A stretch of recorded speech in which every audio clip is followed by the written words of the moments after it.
The crystal chandelier cast fractured light across the abandoned ballroom, its thousand tiny mirrors reflecting emptiness where celebration should have been.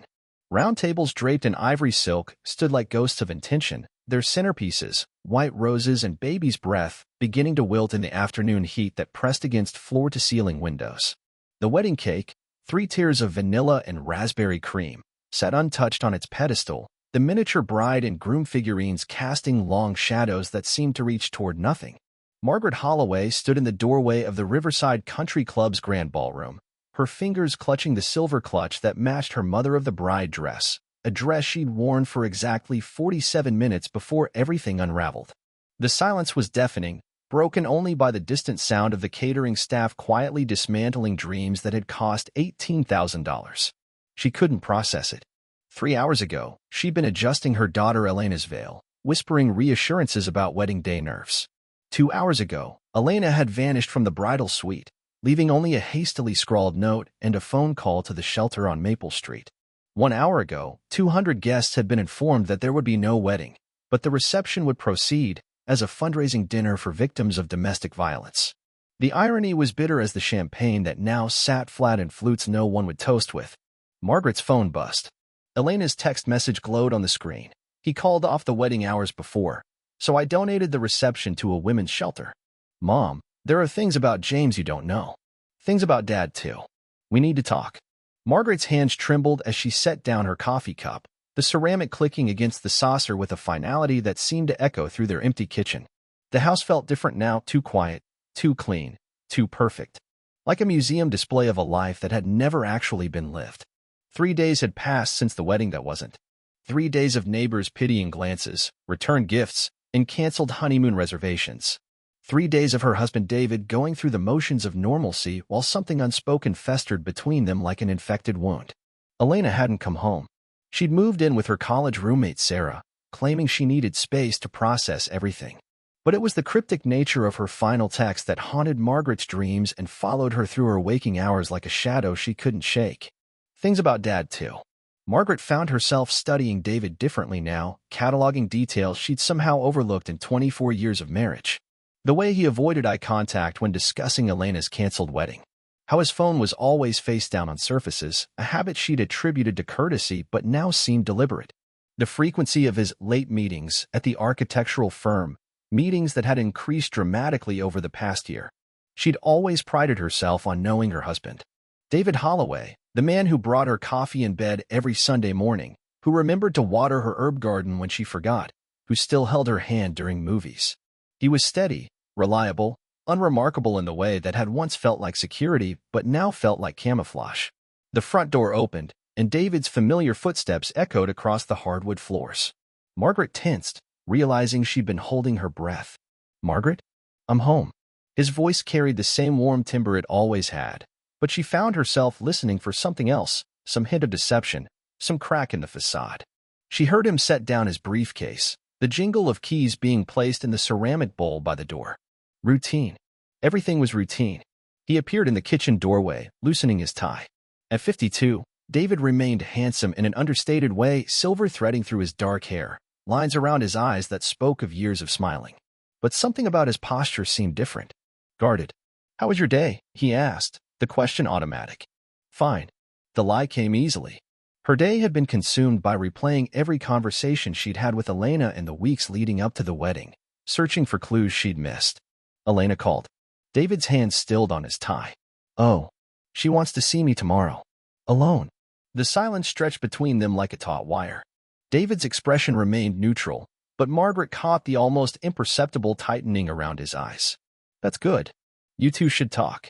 His response was perfectly reasonable, perfectly supportive. So why did it feel like a performance? That night, Margaret lay awake listening to David's breathing beside her. He'd fallen asleep quickly, too quickly for someone whose daughter had just called off her wedding in spectacular fashion. She studied his profile in the darkness, this man she'd shared a bed with for over 2 decades, and felt like she was looking at a stranger. The digital clock glowed 2:47 a.m. when she slipped out of bed and padded down to David's study. She told herself she was looking for nothing in particular, just restless energy seeking an outlet. But her hands moved with purpose as she opened desk drawers. rifled through filing cabinets, searched for something without knowing what. It was in the bottom drawer of his filing cabinet, wedged behind tax returns from 2019, that she found the first piece of the puzzle. A cell phone, not David's regular phone. She could hear that charging on his nightstand upstairs. This was older, cheaper, a burner phone with no case or identification. Her fingers trembled as she powered it on, expecting it to be locked. It wasn't. The text message history was brief but devastating. When are you going to tell her? Not yet. Too risky. She suspects something. Let me handle Margaret. You focus on keeping Elena quiet. What if she talks? She won't. She has too much to lose. The last message was time-stamped 3 days ago, the morning of Elena's wedding. Margaret's breath caught in her throat. The messages were from James, Elena's fiancé, Elena's almost husband, the man who had called off the wedding hours before the ceremony. Her husband had been communicating with James in secret. About her. About Elena. About keeping someone quiet. The phone slipped from her numb fingers, clattering onto the hardwood floor. The sound seemed to echo through the house like a gunshot, and she froze, listening for any sign that David had woken. The house remained silent. She powered off the phone and returned it to its hiding place, her mind racing. The pieces of a puzzle she hadn't known existed were beginning to form a picture she didn't want to see. The coffee shop Elena had chosen was deliberately public. A bustling Starbucks downtown, where conversations could be hidden in plain sight among the ambient noise of steaming milk and clicking keyboards. Margaret arrived early, choosing a corner table where she could watch the entrance. She'd barely slept after discovering the burner phone, and her reflection in the shop's windows revealed the toll. Hollow eyes, pale skin, a tremor in her hands that no amount of caffeine would steady. Elena appeared precisely at 2 o'clock, her auburn hair pulled back in a severe ponytail that made her look older than her 26 years. She'd always been beautiful, had inherited David's strong jawline and Margaret's green eyes. But today, she looked haunted. Dark circles shadowed her eyes, and she moved with the careful precision of someone in physical pain. Mom. Elena slid into the chair across from her, declining the offered embrace. The distance was deliberate, necessary. Elena, sweetheart, I've been so worried. Don't. Elena's voice was quiet but firm. Please don't call me sweetheart. Not until you know everything.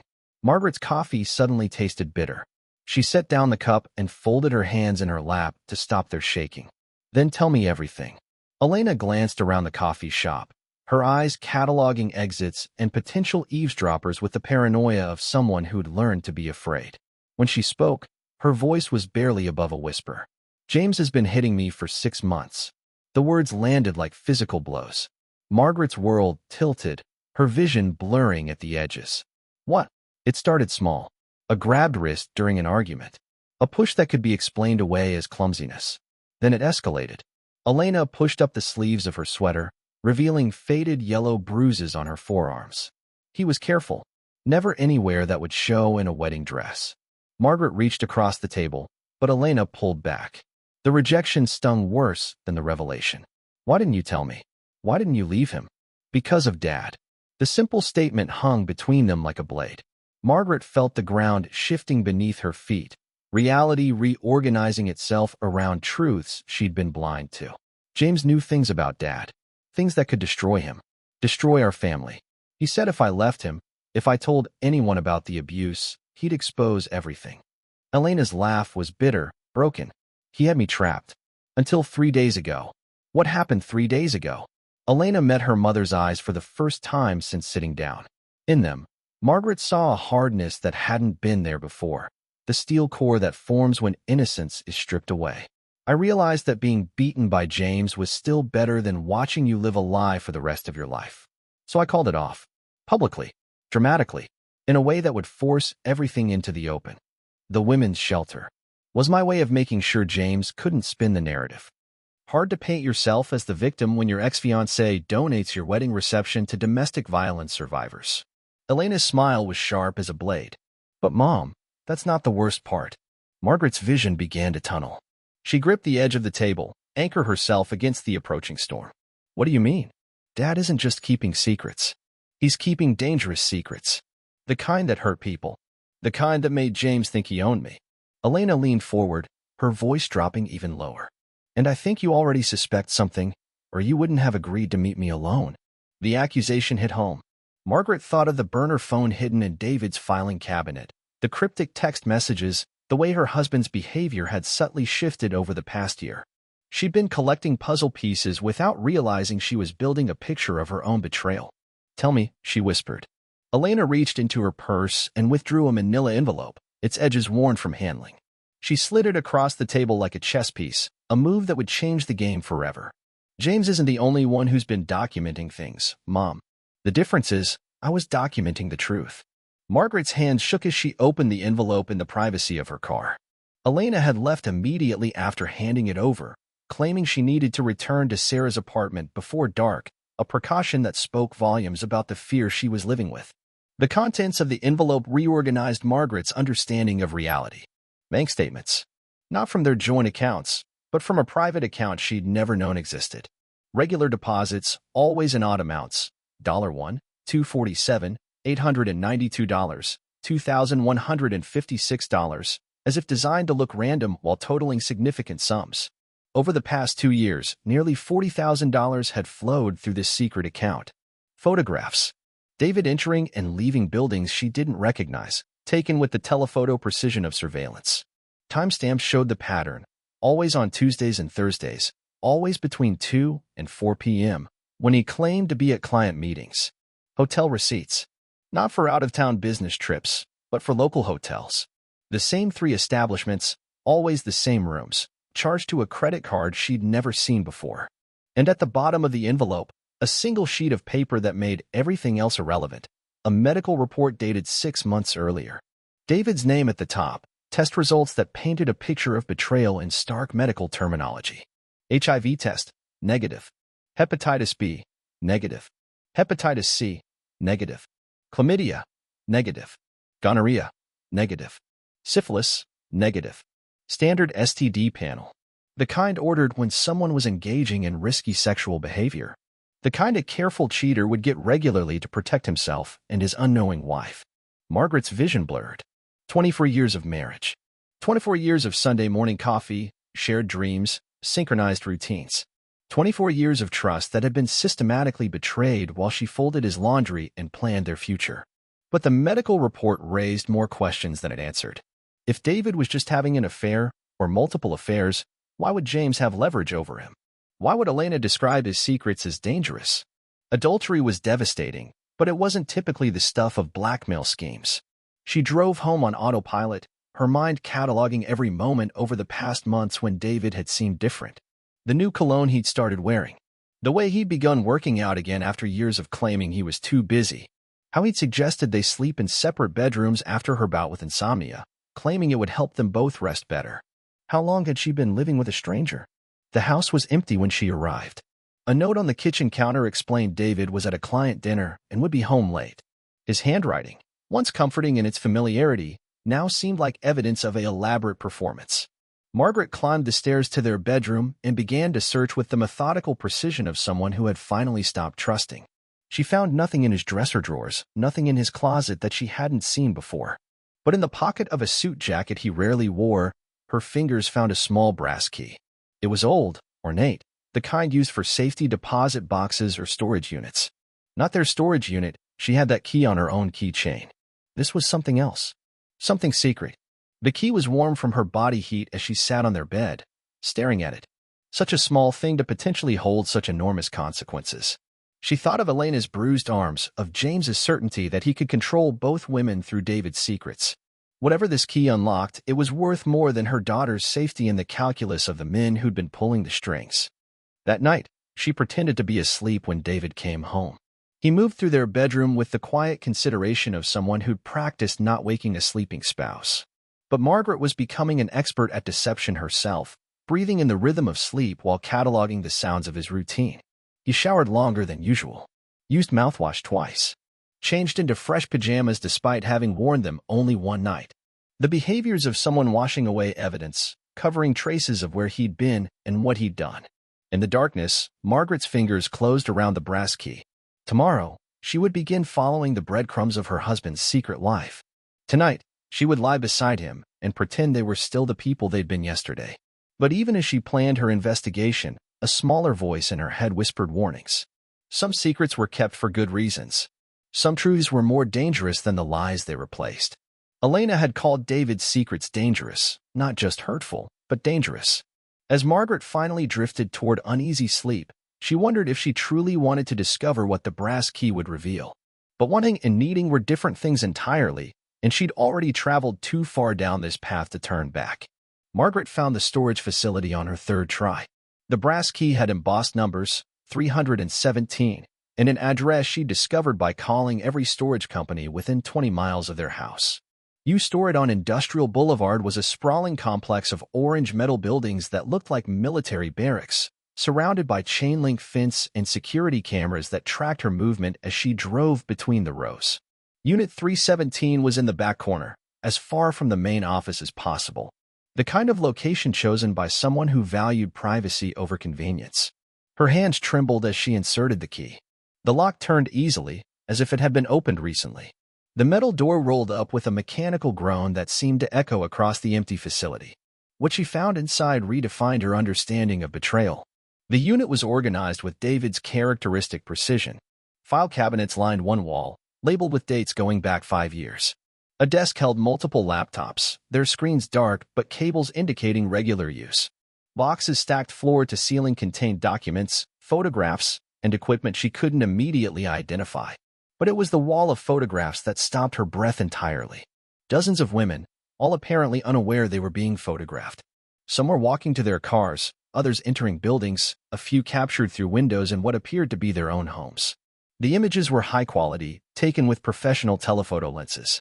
They weren't casual snapshots, they were surveillance photos, the kind used by private investigators or stalkers. Margaret's legs gave out.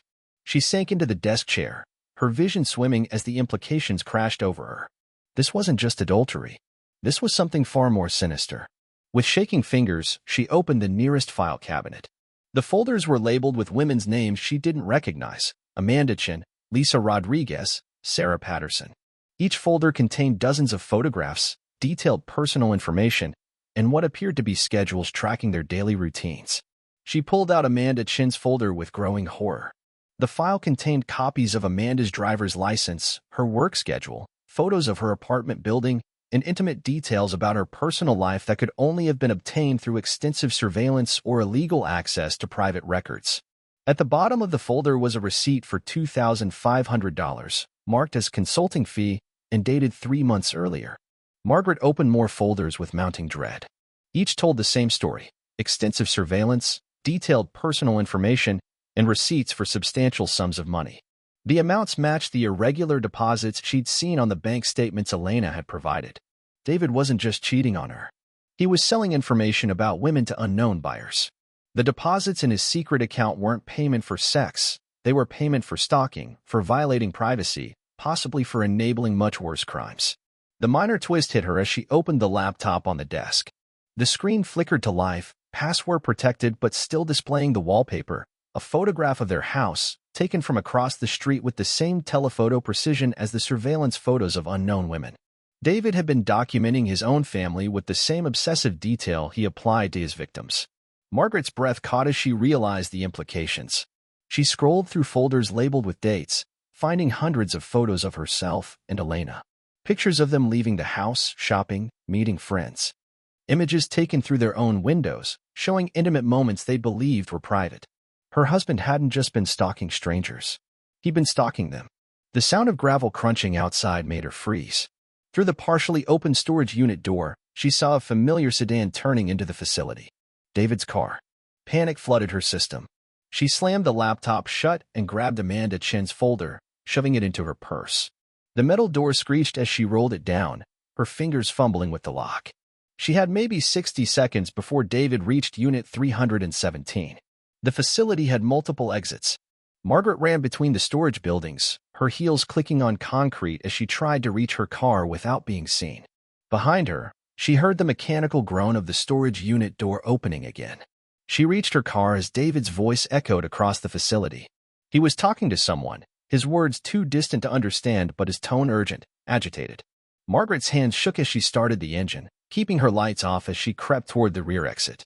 In her rearview mirror, she caught a glimpse of David standing beside another man near the storage unit.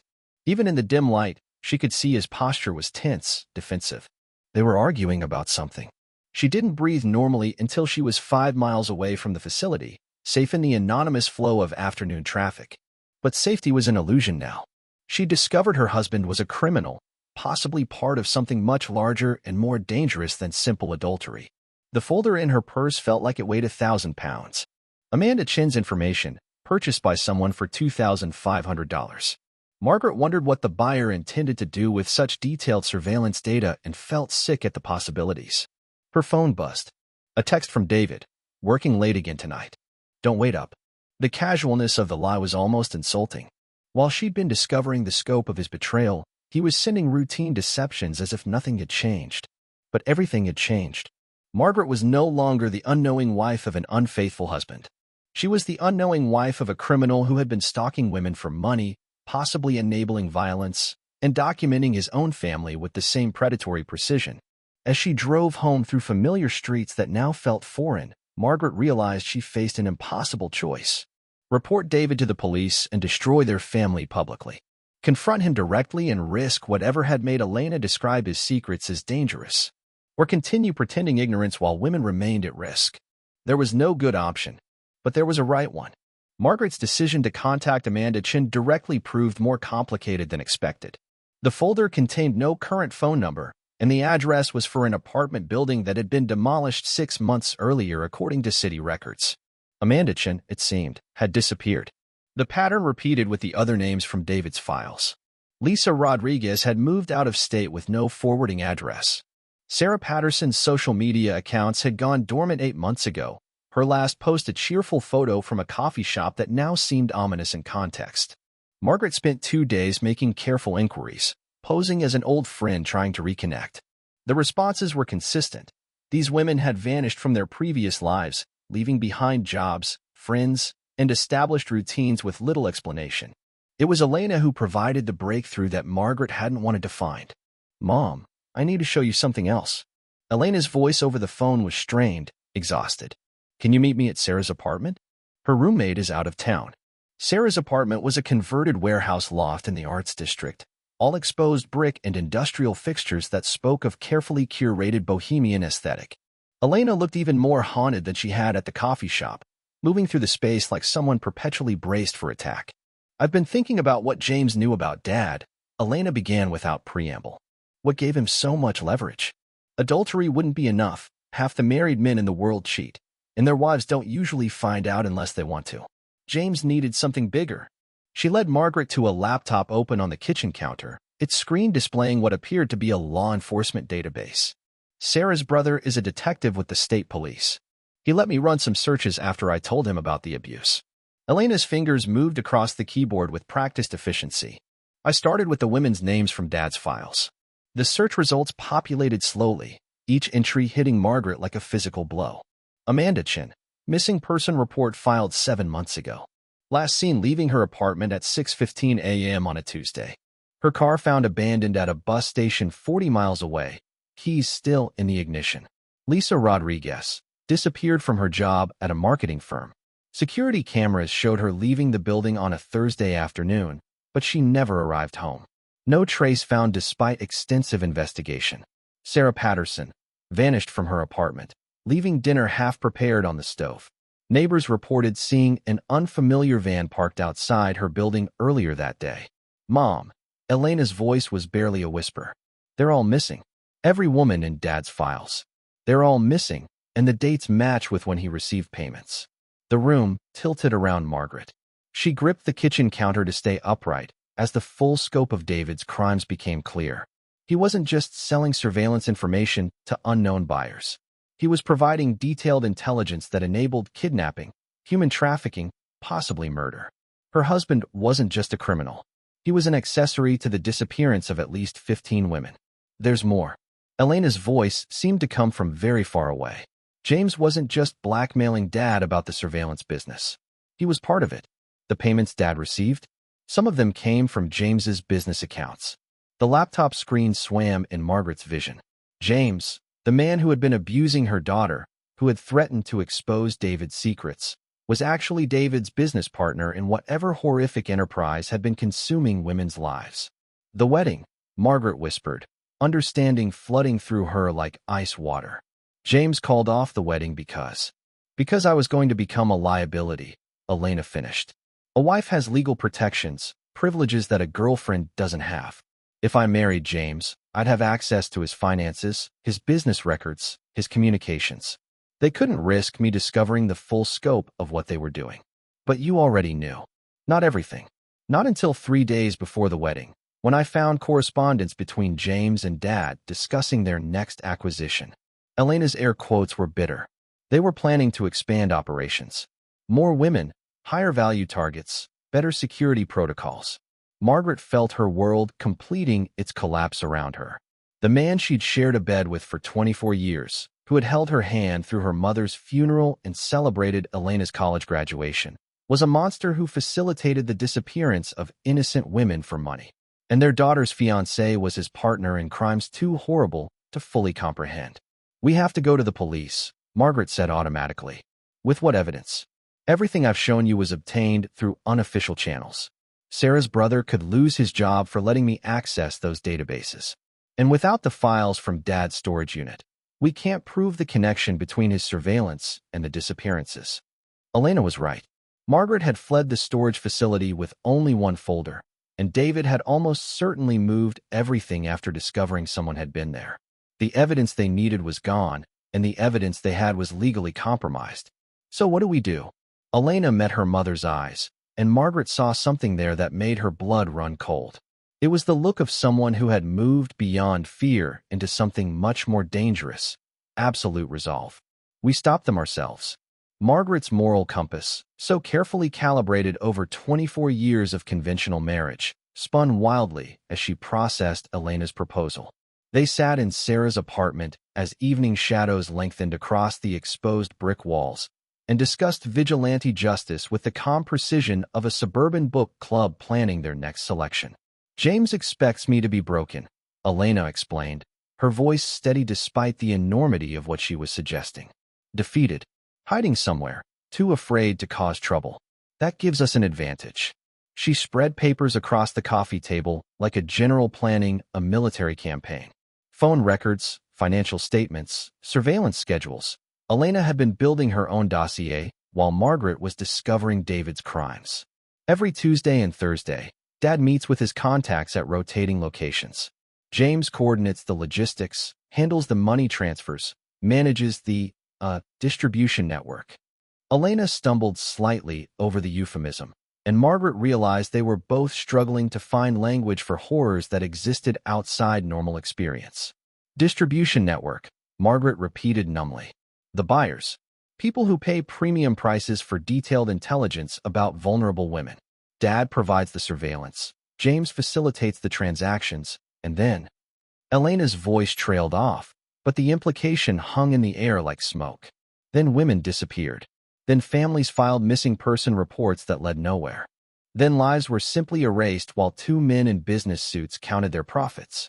The next meeting is Thursday, Elena continued. James texted me this morning, trying to reconcile.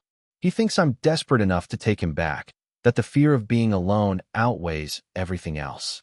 He wants to meet for dinner at Chez Laurent at 8 o'clock. Margaret knew the restaurant. It was upscale, public, the kind of place David took her for anniversaries. The kind of place where a conversation could be had without attracting unwanted attention. While I'm keeping James occupied, Elena continued, you'll be at Dad's real meeting. Thursday appointments are always at the Marriott downtown, conference room 237. He reserves it under the name Mitchell & Associates. Elena, we can't. This is insane. We should call the FBI, the state police, someone with actual authority to what? Start an investigation that will take months while more women disappear? To require evidence we don't have and can't legally obtain. Elena's voice rose slightly before she caught herself. Mom, I've researched this. Human trafficking cases are incredibly difficult to prosecute. Most victims are never found, and the networks are sophisticated enough to compartmentalize operations so that individual arrests don't bring down the whole system. Elena was right, and Margaret hated her for being right. The criminal justice system, designed for ordinary crimes committed by ordinary criminals, was poorly equipped to handle the systematic evil her husband and his partner had constructed. What are you proposing exactly? Elena opened her laptop and showed Margaret a video editing program, its timeline filled with snippets of recorded conversations. James likes to talk after sex. He thinks he's safer then, more relaxed, less guarded. I've been recording him for months. The violations kept multiplying. Margaret's daughter had been secretly recording her abusive fiancé during intimate moments, gathering evidence while enduring beatings, playing a long game while her body absorbed punishment. These recordings detail specific transactions, mention buyers by name, describe methods for acquiring and transporting victims. But legally, they're worthless, recorded without consent in a state that requires two-party agreement. They'll never see the inside of a courtroom. But they might be useful for other purposes, Margaret said slowly, beginning to understand. James has enemies. Business rivals, law enforcement contacts who've been investigating suspicious activities, victims' family members who've been asking uncomfortable questions. People who would be very interested in knowing exactly how the operation works. Elena's plan was elegant in its simplicity. Use the dinner meeting to extract additional information from James, while simultaneously recording their conversation. Meanwhile, Margaret would document David's Thursday meeting, identifying buyers and recording transaction details. Then they would compile everything into a comprehensive package and distribute it simultaneously to multiple parties: federal investigators, state police, rival criminal organizations, and families of missing women. Let the system sort itself out, Elena concluded. If law enforcement doesn't act quickly enough, other interested parties will. It was vigilante justice wrapped in the language of information sharing. They would become whistleblowers whose revelations would trigger consequences they couldn't control or predict. Some of those consequences would be legal prosecution through proper channels. Others would be considerably less formal. Margaret thought of Amanda Chen's abandoned car, keys still in the ignition. Of Lisa Rodriguez's half-eaten dinner growing cold on a stove. Of Sarah Patterson's family, who still hoped she might come home. This could destroy our family, she said quietly. Mom, our family was destroyed the moment Dad decided women's lives were worth less than his bank account. We're just deciding whether to keep pretending otherwise. The truth settled over Margaret like a burial shroud. There was no version of this story that ended with their family intact. The only question was whether they would be complicit in ongoing crimes or instrumental in stopping them. If we do this, Margaret said carefully, there's no going back. Even if we survive the immediate consequences, we'll spend the rest of our lives looking over our shoulders. I'm already looking over my shoulder. The difference is, after Thursday, I'll know why. Margaret's hands remained steady as she applied lipstick in the Marriott Hotel bathroom, but her reflection revealed the strain of the previous days. Dark circles shadowed her eyes despite careful concealer, and her mouth held a tension that no amount of practiced smiling could disguise. She looked like a woman preparing for war, which she supposed she was. The recording device Elena had procured was smaller than a thumb drive, nearly invisible when clipped inside the collar of her blazer. Its presence felt enormous, a weight that seemed to pull at her consciousness with every breath. She'd practiced activating it dozens of times until the motion became muscle memory, but her fingers still trembled slightly as she tested it once more. Conference room 237 was down a carpeted hallway that smelled of industrial cleaning products and manufactured hospitality. Margaret had arrived 30 minutes early, long enough to identify sight lines and exit routes, to familiarize herself with ambient noise levels and potential hiding spots. The room next door was unoccupied, its door conveniently propped open by a housekeeping cart. She positioned herself in the adjoining room with a clear view through the connecting doorway, her presence obscured by the housekeeping cart, but her recording device angled to capture audio from both spaces. Then she waited. David arrived at exactly 2 p.m., his punctuality as predictable as everything else about the man she'd thought she knew. He wore his navy business suit, the one she'd helped him select for important client meetings, and carried the leather portfolio she'd given him for their 15th anniversary. Everything about his appearance was meticulously normal, expertly designed to blend into the background of professional life. The buyers arrived in carefully staggered intervals, as if choreographed to avoid the appearance of a coordinated meeting. Margaret's stomach clenched as she recognized one of them. Dr. Richard Hawthorne, their family physician for over a decade. The man who had treated Elena's childhood ear infections, who had recommended specialists when Margaret's father was diagnosed with cancer, who had access to detailed medical records for thousands of patients. The other attendees were strangers, but she memorized their faces with the desperate attention of someone whose life might depend on accurate identification. A woman in her 50s wearing expensive jewelry and the predatory smile of someone accustomed to getting what she wanted. A younger man whose nervous energy and fresh suit suggested he was newer to whatever business brought them together. An older gentleman who moved with the measured confidence of someone comfortable with authority. "Gentlemen, Patricia," David began, his voice carrying the same professional warmth he used for legitimate architectural consultations. "Thank you for adjusting your schedules. I know the timing is unusual, but recent developments require immediate attention." Margaret's blood chilled as she realized David was referring to Elena's canceled wedding and James's exposure risk. Their daughter's brave decision to escape abuse had created complications for her father's criminal enterprise. The Patterson acquisition was completed successfully, David continued, consulting notes from his leather portfolio. The buyer expressed satisfaction with the intelligence quality and is interested in expanding the relationship. However, we need to discuss operational security in light of recent complications. Dr. Hawthorne leaned forward, his familiar bedside manner replaced by something calculating and cold. "The Holloway situation? My daughter's canceled engagement has created exposure risks. James Morrison's discretion can no longer be guaranteed, and we need to consider whether the partnership remains viable." Margaret's breath caught. They were discussing James's potential elimination with the same clinical detachment David used to describe building materials for his architectural projects. "Morrison has been useful," the older gentleman said, his voice carrying a slight accent Margaret couldn't place. "His access to the legal system, his ability to manipulate court records and police reports, has protected our interests for 2 years. Replacing him would be complicated." "Nevertheless," David replied, "his personal involvement with my daughter has compromised his judgment." The wedding cancellation was handled poorly, drawing attention to domestic violence, donating reception costs to a women's shelter. These were unnecessarily provocative choices that could attract unwanted scrutiny. The woman, Patricia, spoke for the first time, her voice cultured and precise. "Perhaps the daughter requires direct management. Young women can be persuaded to reconsider rash decisions, especially when they understand the consequences of continued defiance." Margaret's vision tunneled. They were discussing harming Elena, planning to use their established methods of acquiring and controlling women on her own daughter. The recording device felt like fire against her throat as she fought to remain still, to continue gathering evidence while they planned atrocities. "Elena is off limits," David said sharply, the first genuine emotion he'd displayed. "Family complications are my responsibility to manage. Focus on operational matters." "Respectfully, David," Dr. Hawthorne interjected, "family complications become everyone's problem when they threaten the business. Your daughter has already demonstrated poor judgment and lack of discretion. If she possesses detailed knowledge about James's activities." "She doesn't." David's interruption was too quick, too defensive.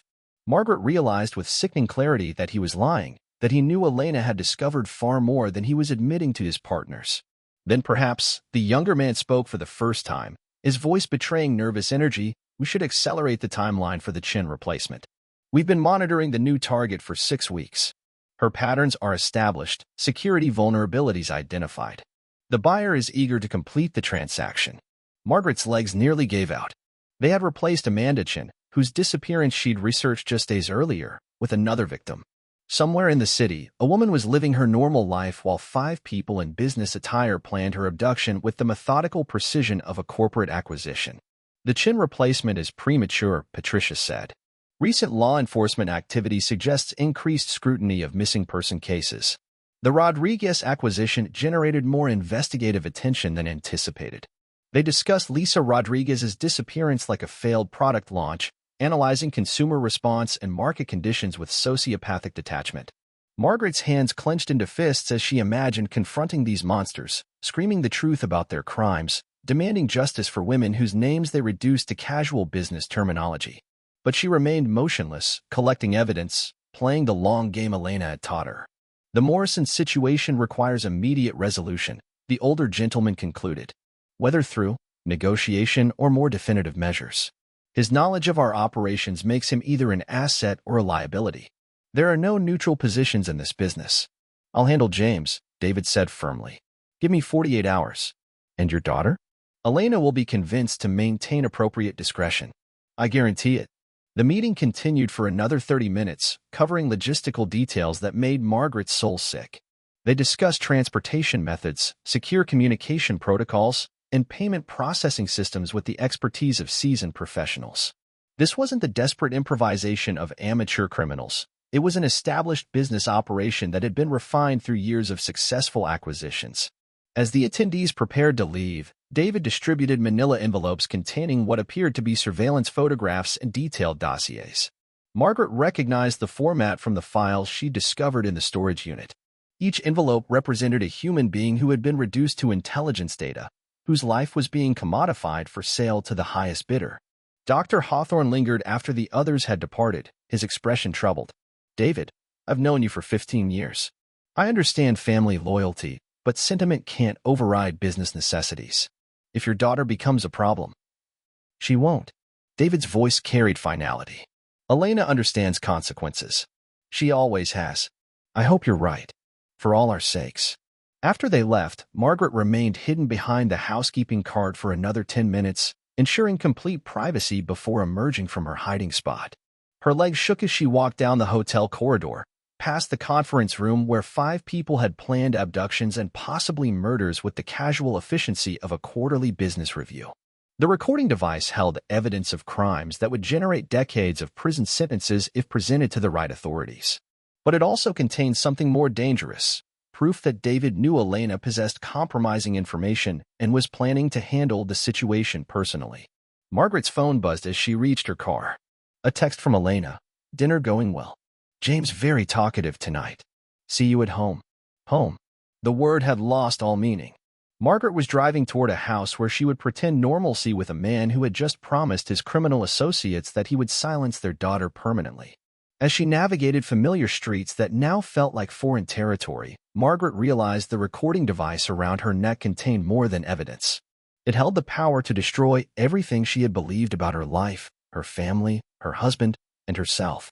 The question was whether she had the strength to use it. Margaret was waiting in David's study when he returned home, the leather chair behind his desk positioned to face the door like a throne. She'd spent an hour arranging the room, placing Elena's evidence files on the desk surface, the recording device prominently displayed beside his computer monitor.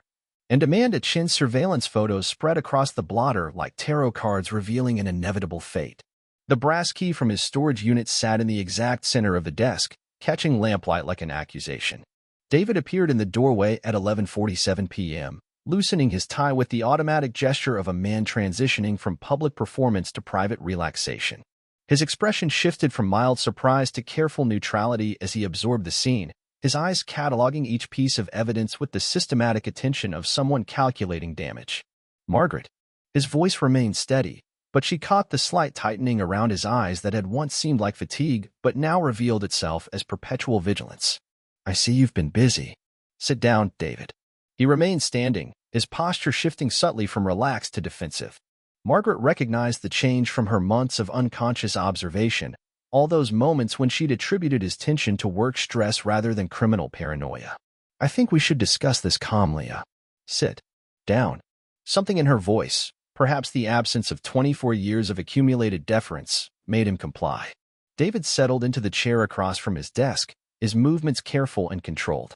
Even now, facing exposure and consequences, he maintained the measured composure that had once felt like strength but now revealed itself as sociopathic detachment. Margaret activated the recording device with deliberate theatricality, letting him see her press the button that would capture whatever came next. Amanda Chin, she began, her voice steady despite the hammering of her heart. Lisa Rodriguez.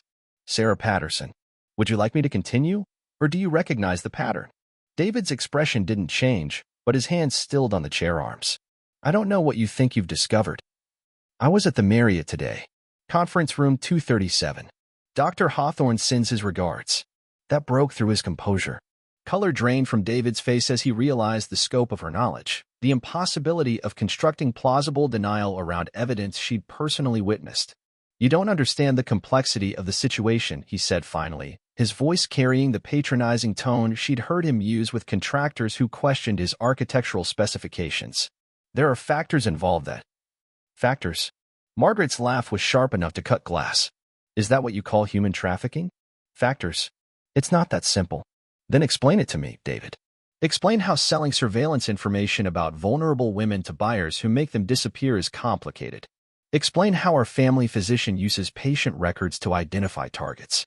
Explain how our daughter's fiancé became your business partner in kidnapping." David was quiet for a long moment, studying her face with the intensity of someone solving a complex equation. When he spoke, his voice carried a weariness she'd never heard before. "It started small. 5 years ago, a client approached me about conducting background research on his estranged wife for custody proceedings. He needed detailed information about her daily routines, her vulnerabilities, her support network. The fee was substantial, and the work seemed justified." Margaret said nothing, letting him construct his rationalization while the recording device captured every word. The client was satisfied. He referred other clients with similar needs: divorce attorneys, custody lawyers, people involved in complicated domestic disputes who needed intelligence-gathering services. "I was good at it: surveillance, research, analysis. It felt like detective work. When did it become trafficking? I didn't know that's what it was becoming." David's voice carried what might have been genuine regret, though Margaret no longer trusted her ability to distinguish his authentic emotions from his performances. The fees increased. The clients became more specific in their requirements. They wanted detailed psychological profiles, security assessments, behavioral pattern analysis. "And you didn't question why?" "I told myself I was providing information, not participating in whatever the clients chose to do with it. I wasn't kidnapping anyone. I wasn't directly harming anyone. I was just observing." The rationalization was pathetic in its banality. Margaret had lived with this man for over 2 decades, had shared dreams and fears and mundane daily routines, and he had systematically constructed a parallel life where women's safety was commodified for his financial benefit. "When did you know they were disappearing?" David's silence stretched until Margaret wondered if he would answer at all. "Lisa Rodriguez," he said finally. "Her disappearance was covered extensively in the local news. I recognized her photo, realized she was someone I'd been monitoring. That's when I understood the true nature of the business. And you continued anyway. By then, leaving wasn't an option.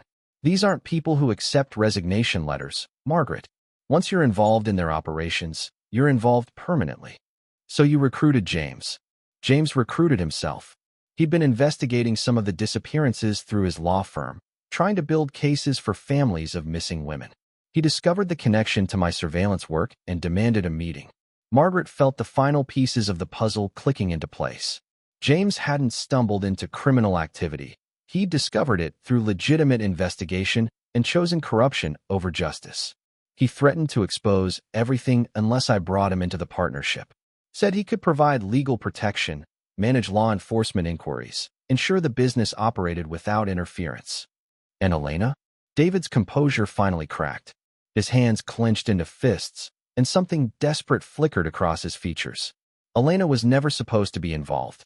James's relationship with her was personal, separate from business. But when she started asking questions about his behavior, when she began documenting the abuse, he was beating our daughter to keep her quiet about your crimes." "No." David's voice rose slightly. "The abuse started before Elena knew anything about the business. James has impulse control issues. The business relationship gave him leverage to prevent Elena from leaving him, but it didn't cause the violence." The distinction felt obscene. Margaret's vision blurred with rage at this man who could parse responsibility for his daughter's suffering with such clinical precision. "Where is she now, David?" "Elena? She's at dinner with James. They're working things out." Margaret's blood turned to ice. The text from Elena had been sent hours ago. Dinner should have ended by now. But Elena hadn't returned, hadn't sent additional updates, hadn't followed their agreed-upon communication protocol. "When did you last hear from James?" "This afternoon, before the meeting. He said he would handle the Elena situation, convince her to maintain discretion about recent events."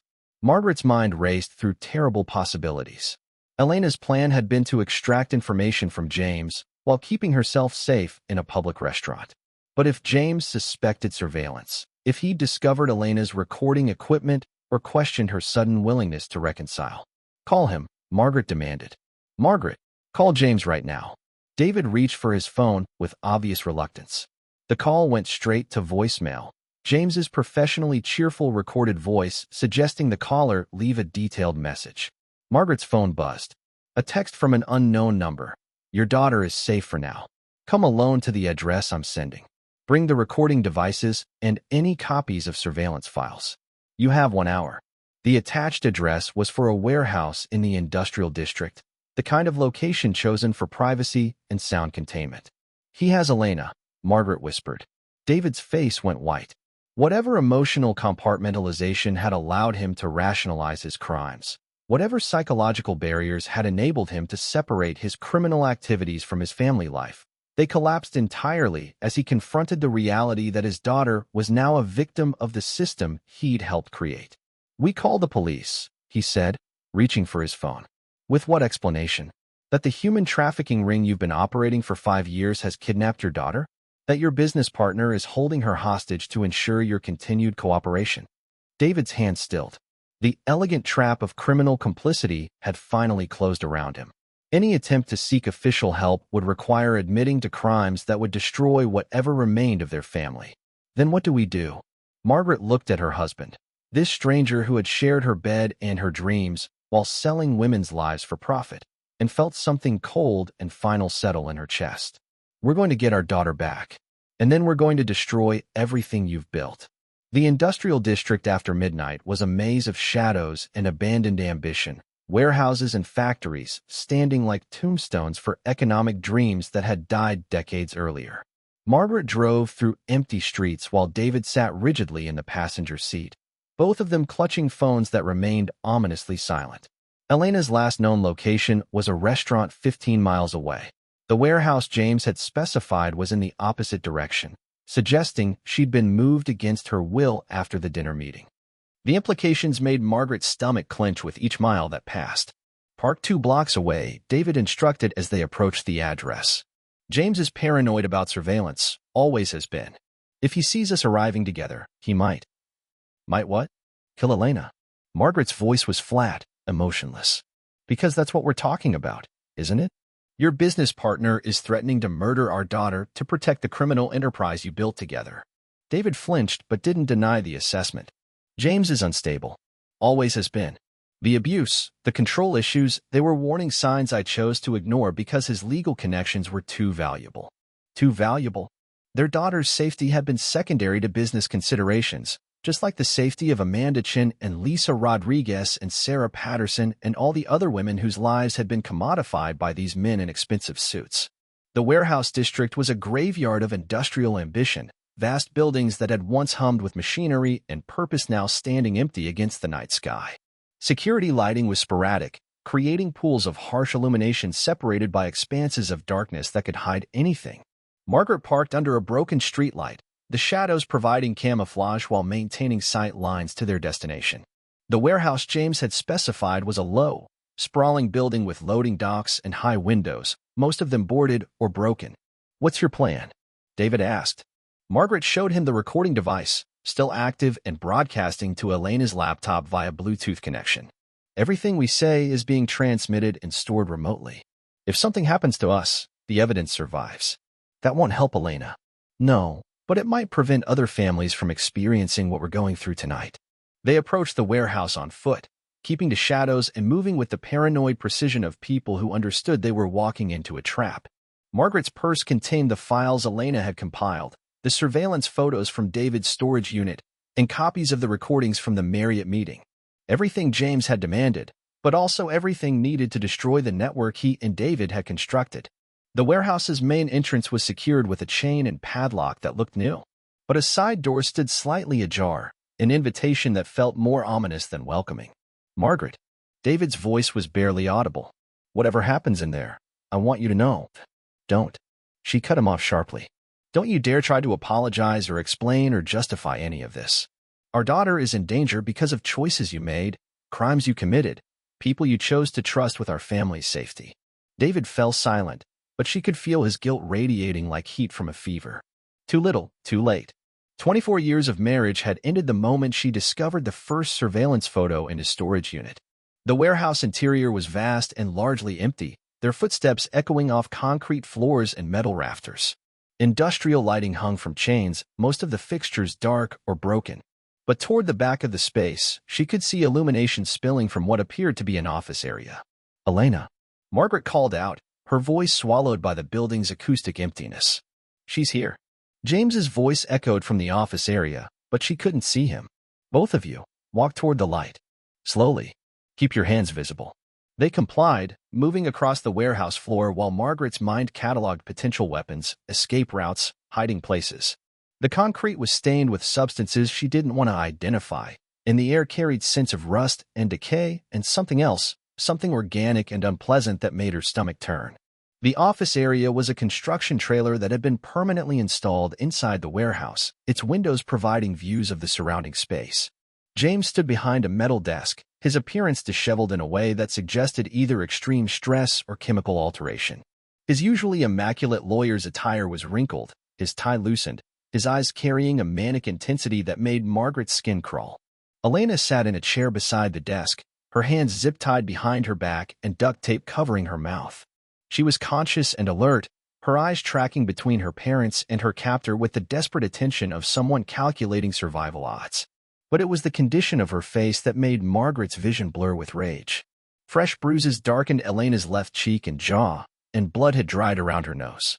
James had been hitting her, possibly for hours. "Did you bring everything I requested?" James asked conversationally, as if they were conducting a routine business transaction rather than negotiating for their daughter's life. Margaret placed her purse on the desk, its contents spilling across the metal surface. Surveillance files, photographs, recording devices, the accumulated evidence of years of criminal activity. "Excellent." James began examining the materials with the focused attention of someone conducting an audit. "David, I have to say, your wife is remarkably thorough.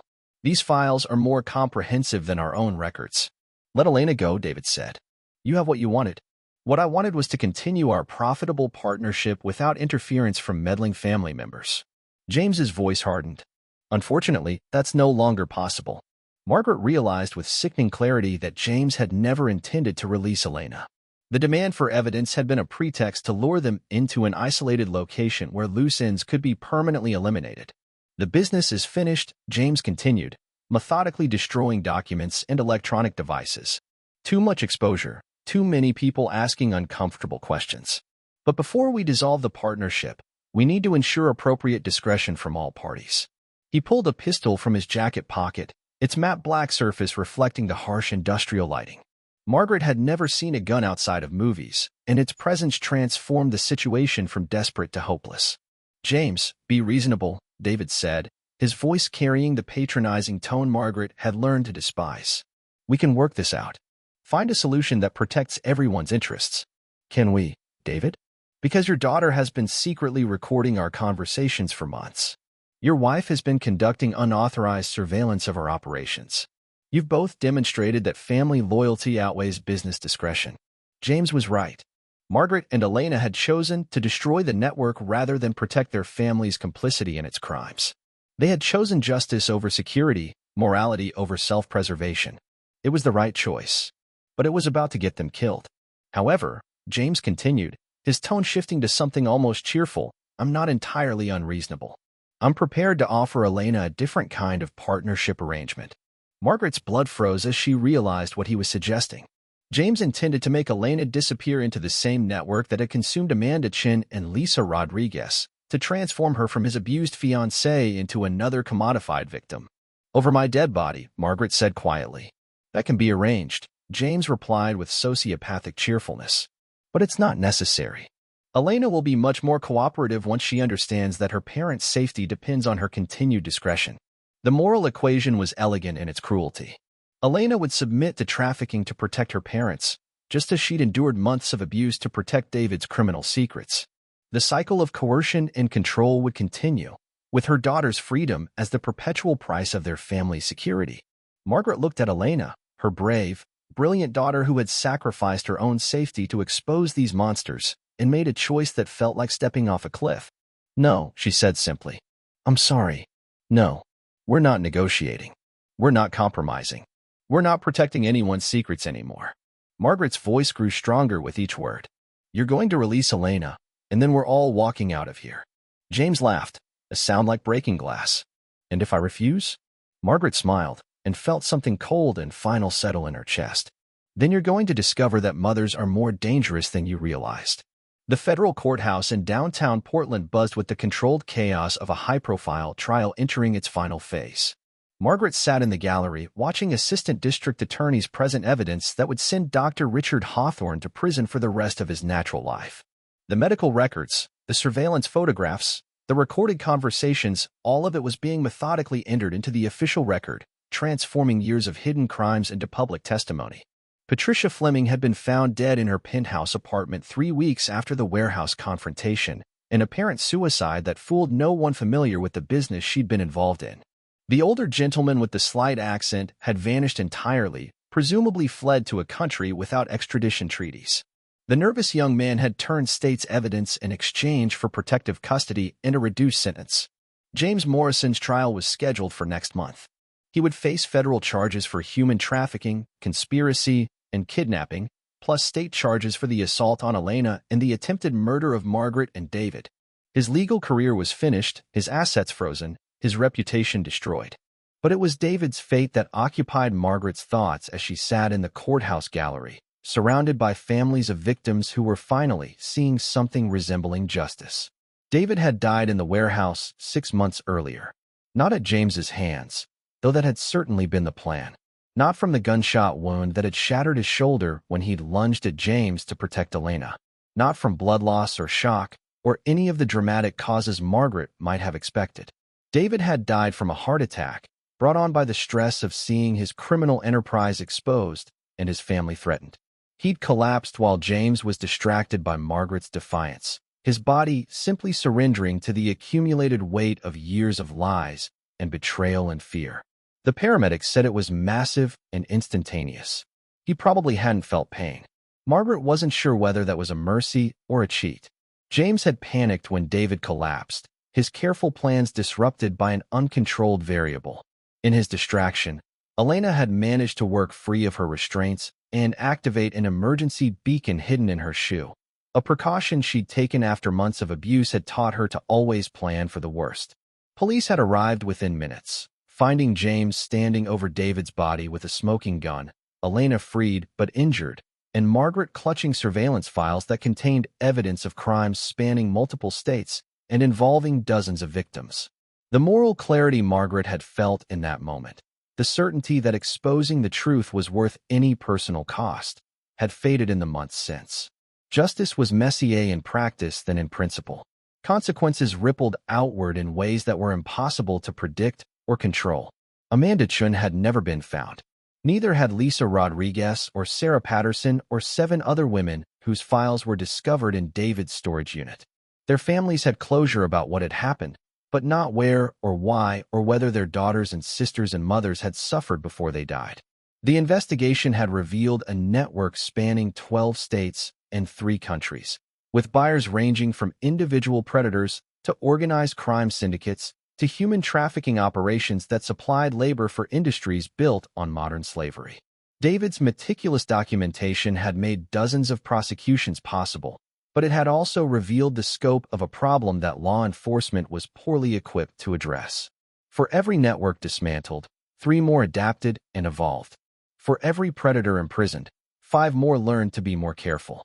The warehouse confrontation had saved Elena's life and brought some criminals to justice, but it hadn't solved the fundamental problem that made such crimes profitable. Margaret folded the newspaper she'd been reading. Another story about missing women. Another family pleading for information about a daughter who had simply vanished, and prepared to leave the courthouse. Elena was waiting outside, ready to provide victim impact testimony that would help determine James's sentence. Their relationship had been complicated by shared trauma and mutual guilt. Elena blamed herself for not discovering David's crimes sooner, for enduring abuse that had protected the network by keeping her quiet. Margaret blamed herself for 24 years of willful blindness, for failing to see signs that now seemed obvious in retrospect. But they were learning to forgive themselves and each other. Therapy helped. Distance from the events helped. Time helped, though it didn't heal everything. Margaret's phone buzzed as she walked down the courthouse steps. A text from an unknown number. "Thank you. Amanda was my sister. Knowing the truth doesn't bring her back, but it brings peace. M. Chun." She deleted the message without responding, as she had dozens of similar messages over the past months. Families of victims expressing gratitude for the justice her choices had made possible. Law enforcement officials thanking her for evidence that had advanced their investigations. Advocacy organizations recognizing her courage in exposing the network. She didn't feel courageous. She felt complicit and damaged and exhausted by the weight of knowing that her comfortable suburban life had been subsidized by the suffering of women she'd never met. But she also felt something else, a hard-earned clarity about the difference between justice and law, between truth and consequences, between doing what was right and doing what was safe. The choice she'd made in that warehouse, to expose everything rather than protect anyone, had destroyed her family and ended her marriage and shattered her understanding of the world she lived in. It had also saved her daughter's life and brought some measure of justice to women who had died anonymously in the shadows of other people's secrets. She couldn't decide whether that made her a hero or a villain. Perhaps it made her something more complex and more human than either. Margaret walked into the afternoon sunlight, where Elena was waiting with the quiet strength of someone who had survived the worst and chosen to build something better from the wreckage. Together, they would testify about crimes that had nearly destroyed them. Together, they would ensure that the truth, however painful, remained visible in the light. Some secrets were too dangerous to keep. Some prices were too high to pay for the illusion of safety. Some fights were worth having, even when victory looked nothing like what you'd imagined. Margaret had learned all of this in a warehouse where her husband died and her daughter was freed, and her understanding of justice was forever changed by the weight of choices that could never be undone. The truth, she had discovered, was not always redemptive, but it was always necessary. And sometimes that had to be enough.